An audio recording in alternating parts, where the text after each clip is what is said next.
عندنا الحين 3 لغات اللي هي الكوري والياباني والصيني. أبيك ترتبي لهم إياه بناء على المكتوب. رقم 1 إيش؟ صيني ولا كوري؟ أوكي. الثاني؟ ياباني. ايه ياباني. الثالث؟ هذا صيني. أيوة. هذا ياباني وهذا كوري. أول واحد صح، الثاني 2 خطأ. كوري اللي في النص. الياباني الأول صيني. جواب صح والله عارفين. شفت كيف؟ أنا قلت لك معي لغة بس ما تصدقني أنت. خلينا نروح الصين يلا. كوري. وثاني واحد صيني. ثالث واحد ياباني. خطأ، كلهم خطأ، كلهم خطأ. أول واحد إيش؟ صيني. حلو. والثاني؟ كوري. الثالث؟ ياباني. صح عليك. هذا اللي الآخر واحد ياباني. أيوة. صح. هذا الصيني. هذا كوري. صح. صح علي والله، برافو. صح. أول واحد صيني.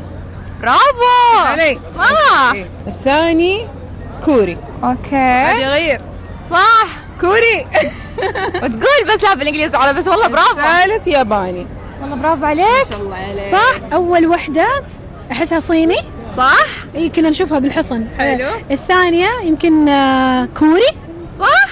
آخر واحدة كيوت ياباني. الله والله صح جبتيها. أنا يا غلط يا صح، ما عندي شيء بالنص.